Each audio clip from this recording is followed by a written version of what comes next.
Let's take a look at DNA and some mutations. So we're just going to review the DNA mutations, and then we'll look at RNA and ATP.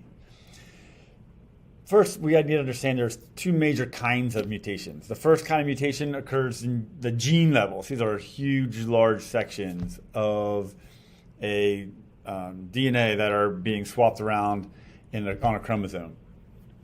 So here I've got some examples. Duplication just means you get that whole section just gets copied accidentally a second time, and it just adds to the chromosome. Deletion would be the opposite of that. You just lose a whole section. Inversion means they get flipped around, and translocation means they're coming from one gene, from one chromosome to another.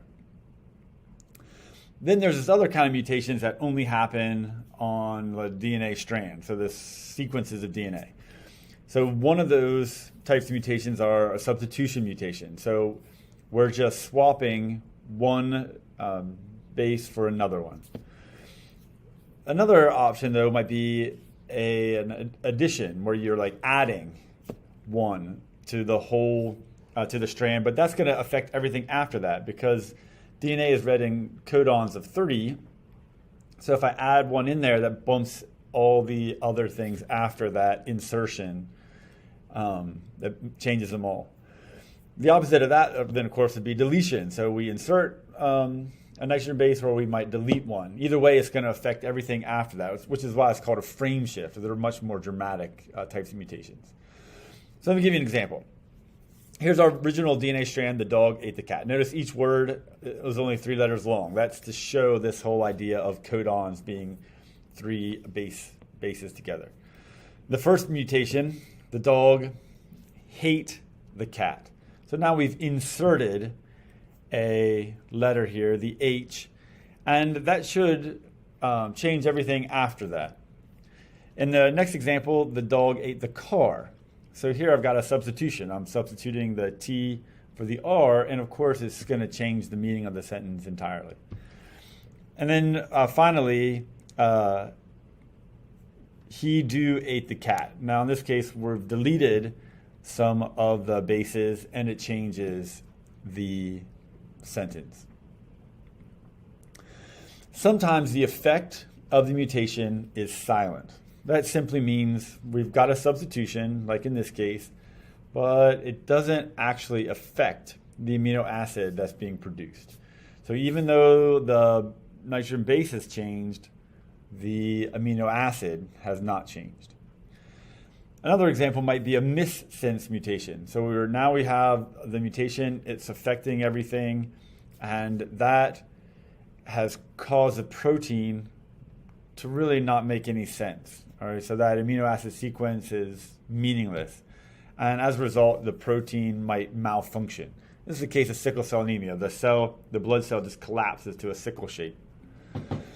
A nonsense mutation, just means everything after that mutation is gone. So now the whole sequence or the whole sentence is stopped, and it doesn't make any sense at all. So in this case, cystic fibrosis is because that protein is shortened, it doesn't function correctly, and you get those kind of symptoms. Huntington's disease is an example of an insertion mutation where we've just simply inserted. Everything after that insertion has changed, and now as a result, Huntington's disease, which is a genetic disorder. A deletion mutation might result in a loss of a protein because now that protein doesn't function. Whatever that protein's job was is gone. That could be deadly. It could just be not a big deal, depending on the job of that protein. So here are some examples. Silent mutation, we still have the lysine. A nonsense mutation, where now we get a stop inserted instead of the normal amino acid, and as a result, the sentence no longer makes sense. That protein can't be built. Or a missense, where there's a protein, but it's not really functional. Let's take a look at RNA and ATP. Here are some of the significant similarities and differences between DNA and RNA. You should notice at least 3. So take a close look at that and see if you can spot the 3 major differences between the two.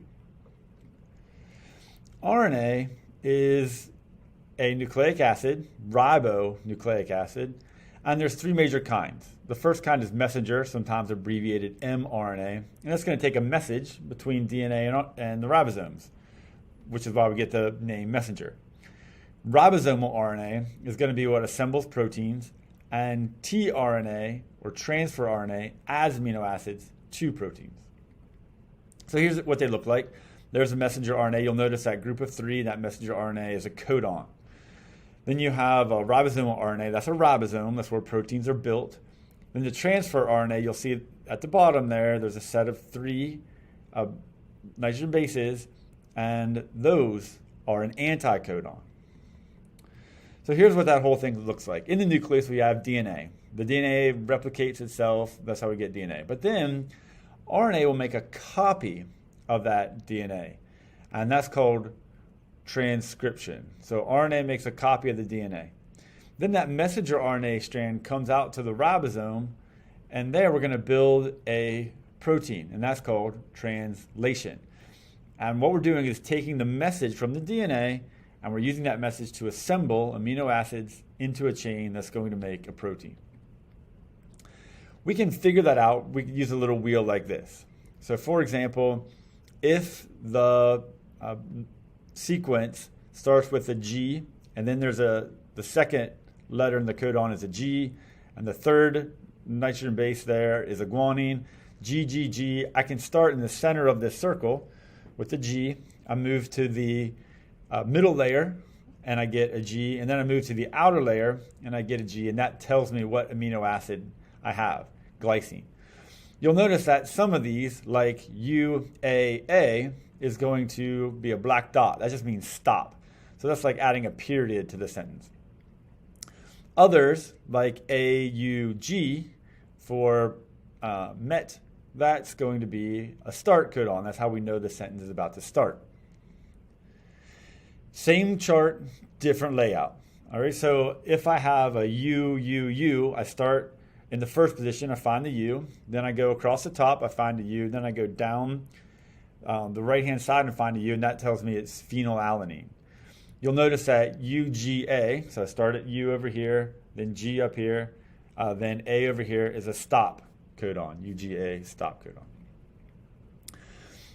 These are ATP, adenosine triphosphate. So we have the adenine, that's our nitrogen base there. Adenine is connected to a ribose sugar, and then we've got these three phosphates on the end. So it's very similar to like a DNA nucleotide, but instead of deoxyribose sugar, we just have ribose sugar. And instead of the phosphate group, we're going to have three phosphates.